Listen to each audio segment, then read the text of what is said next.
بالکل ٹھیک کہہ رہے ہیں. ارشاد بھٹی صاحب کے ساتھ بھی آپ کو، ویسے میں ذاتی طور پہ ارشاد بھٹی صاحب کی بہت ساری چیزوں سے مجھے اختلاف ہیں، اور مجھے ان کے وے آف جرنلزم پہ بھی اختلاف ہے، یہ میرا حق ہے کہ میں رکھتا ہوں کہ وہ اختلاف کرنا. لیکن ان کے اوپر بھی پھر ان کی وائف کے حوالے سے بھی کچھ باتیں سامنے آئیں کہ آپ کی طرف سے آپ نے کہا، تو یہ کیا ماجرا تھا یہ سب؟ میں نے اس سے کہا وہ میری جو ڈیورس ہو چکی ہے، تو وہ کہہ رہا تھا اس کی وائف میرے پاس آئی تھی، میرے پاس بڑے ثبوت ہیں، 90% چیزیں اس کے میرے پاس ہیں. تو پھر میں نے اسے میسج دیا تھا، ارشاد بھٹی میں تجھے جانتا ہوں، جب پی سی میں تو کیک دینے جاتا ہوتا تھا، جن لوگوں کو دینے جاتا تھا انہوں نے تجھے ٹی وی پہ بٹھا دیا آ کے. تو جرنلسٹ بھی نہیں ہے، تو نہ پڑھا ہے جرنلسٹ، نہ تو پریس کلب کا ممبر ہے. ایسے غلط باتیں نہیں کرتے. اگر تو پرسنل میری لائف پہ آئے گا تو میرے پاس بھی تیری اتنی فائلیں پڑی ہوئی ہیں جو تیرے پرسنل بارے میں پھر میں بات کروں گا، لیکن فی الحال تیری مہربانی ہے تو میرے پرسنل لائف کے بارے میں بات نہ کر. اس کے بعد وہ نہیں بولا، وہ خاموش ہو گئے. پتہ نہیں، مجھے تو میری تو کبھی اس سے بات بھی نہیں ہوئی. اچھا، کبھی آپ نے ان تمام صاحبان سے ڈائریکٹلی بات کی؟ نعیم حنیف صاحب سے، مبشر لقمان صاحب سے، یا ارشاد بھٹی سے؟ نہیں، نہ ارشاد بھٹی سے میری بات ہوئی ہے، نہ میری اس سے بات ہوئی ہے، نہ حنیف کو. صرف میں نے میسج پہنچا دیا تھا جس پلیٹ پہ ہم کھانا کھاتے ہیں تو اس پہ ایسی بات. ارشاد بھٹی صاحب سے کبھی آپ کی ڈائریکٹلی بات چیت نہیں ہوئی؟ میں اس سے جانتا تھا جب پی سی میں وہ کیک دینے جاتا ہوتا تھا. اب تب سے جانتے ہیں ان کو؟ ہاں جی. آپ کی طرف آتے تھے کیا؟ نہیں، کبھی نہیں. میں کبھی بھی وہاں پہ ملا، السلام علیکم، جیسے یہ آپ کے یہ لڑکے کھڑے ہیں، بس. میں نے کبھی اس سے ملا نہیں، نہ اس کا نمبر ہے، نہ میں نے اس سے چائے پی ہے، نہ مجھے کوئی بات ہے. میں تو ٹی وی پہ دیکھے حیران ہوتا تھا یہ جرنلسٹ کیسے بن گیا. کیونکہ آپ نے ان کو دیکھا ہوا ہے ہاں جی، اس طرح دوسری جاب کرتے ہوئے. چلیے، یہ بھی ان کی بھی اسٹرگل ہے، اس کے بارے میں آگے چلتے ہیں. اچھا بھٹی صاحب، what do you think of our system now? پہلے تو آپ کو عدلیہ کے نظام سے پرابلم تھا، اب آپ کو ہمارے جرنلسٹک جو ہمارا... نہیں، میرے آپ کے جو جرنلسٹ ہیں نا، میں ان کا شکریہ ادا کرنا چاہ رہا ہوں. جو کس نے آپ کا ساتھ دیا؟ سب نے میرا ساتھ دیا ہے.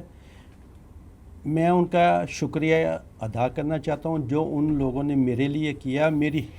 میرے پیچھے آ کے کھڑے ہوئے ہیں میرے ساتھ. ان سے پتہ تھا میرے ساتھ زیادتی ہو رہی ہے، یہ ایک مافیا ملا ہوا ہے، تو ایسے حرکتیں ہو رہی ہیں، ٹھیک ہے نا.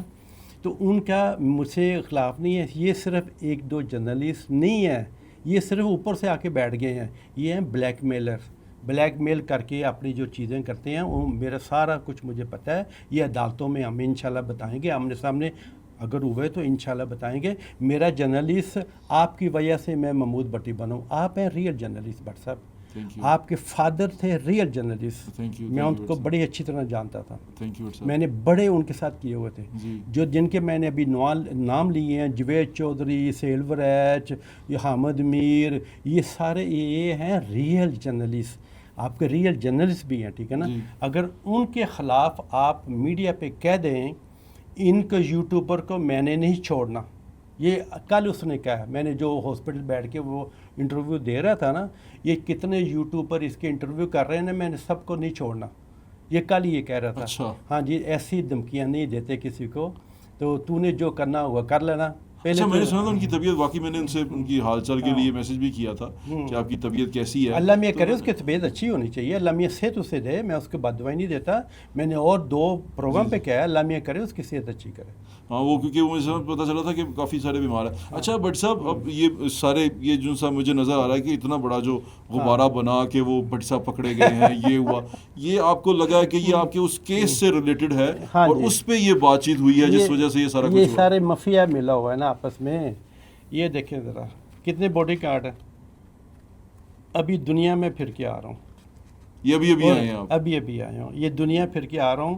یہ میرا فرینچ پاسپورٹ ہے. یہ سارے بورڈنگ کارڈ جو میں نے پہلے بھی دکھائے ہیں، اور کل سے پھر میں نے تھوڑی سی دنیا پھرنی ہے کیونکہ میرا کام یہ ہے.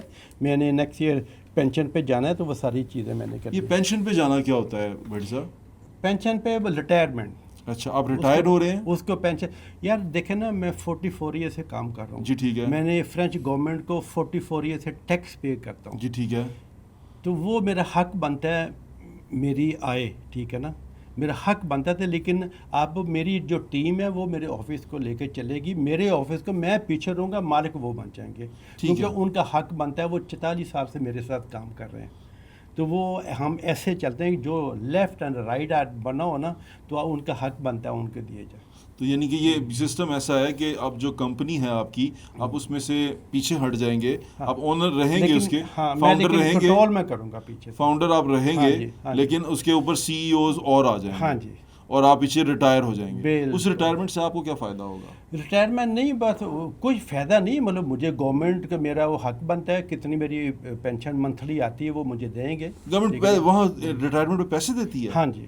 وہ کتنے پیسے دیتی ہے؟ وہ ڈپینڈ کرتا ہے آپ نے کتنا ڈکلیئر کیا ہوا ہے.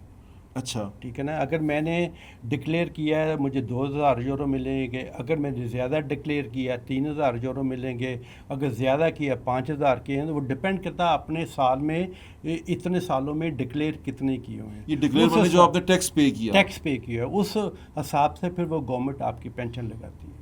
اچھا، گورنمنٹ پینشن لگاتی ہے؟ ہاں جی، سب کی. یہ تو بڑا کتنے وہ جو پیکٹ بھی اٹھاتے ہیں نا، ان کا بھی جب وہ ہو جاتے ہیں نا 60 ایئر تو ان کا بھی پینشن جاتی ہے. یہ وہی پیسے ہیں جس پہ اکثر لوگ جا کے جو اولڈ ایج بینیفٹ لیتے ہیں؟ یہ بالکل اولڈ ایج وہ گورنمنٹ لگاتی ہے ان کے پیسے. ہمارے یہاں پر بھی ایک ای او بی آئی ہے، employee old age benefit institute, وہ ہے کوئی ادارہ ہے، اور وہ اسی طرح کرتا ہے، لیکن ہم نے کبھی دیکھا نہیں. یہ نظام بڑا عجیب ہے. نہیں، یہ تو پیرس والا نظام بڑا اچھا ہے، کیونکہ وہاں پہ کام محنت کرنی پڑتی ہے. میں صبح 5 بجے اٹھ کے 6 بجے آفس جاتا تھا کوئی 44 سال سے.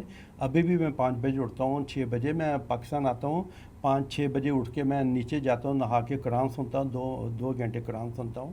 سارا کچھ یہ نظام اچھا ہے، کیونکہ آپ نے اگر اتنی محنت کی، اگر آپ زیادہ پیسے دیں گے تو زیادہ پینشن لگے گی، اگر کم دیں گے تو کم لگے گی. اچھا بھٹ صاحب، ابھی جو آپ کا اسٹیٹس ہے آپ کے اس کا ہاسپٹل والا، وہ کہاں تک پہنچا؟ کیونکہ مجھے یاد ہے اس کو 2 سال، تقریباً 1 سال ہو گیا ہمیں انٹرویو کیے ہوئے، 1.5 سال ہو گیا. تو اس وقت ہم تھے کہ آپ نے کہا تھا کہ میں صبح جا رہا ہوں، میں نے سپریم کورٹ بھی جانا ہے، میں نے لوگوں سے وہ ملنا. کیس کیا ہوا ہے پاکستان اسٹے آرڈر زندہ باد، اور اس کے علاوہ آگے پروسیڈنگ نہیں بڑھی؟ نہیں، وہ کاؤنٹ بھی نہیں دیتے، یہ بھی نہیں کہتے. اب وہ عدالتوں میں کیس چل رہے ہیں، دیکھیں انشاءاللہ. لیکن میں بھی پیچھے پڑا ہوں. اگر ایف بی آر وہاں سے 8 ماہ سے بیٹھی ہوئی ہے، کیونکہ ایف بی آر اگر 8 ماہ کسی آفس میں نے بٹھوائی ہے تو اس کا مطلب ہے کوئی مسئلہ تھا.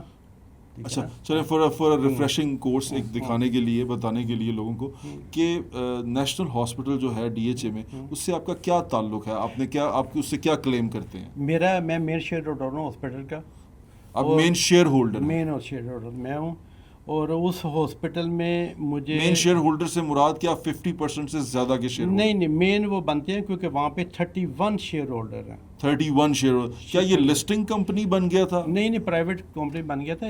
31 شیئر ہولڈر ہیں، اور مین اس لیے میرے ہیں کیونکہ کسی کے 50 شیئر ہیں، کسی کے 100 شیئر ہیں، کسی کے 800 شیئر ہیں، کسی کے 500 شیئر ہیں. میرے ہیں 2500 شیئر. 2500، یعنی کہ 2500 شیئر آپ کے ہیں. میرے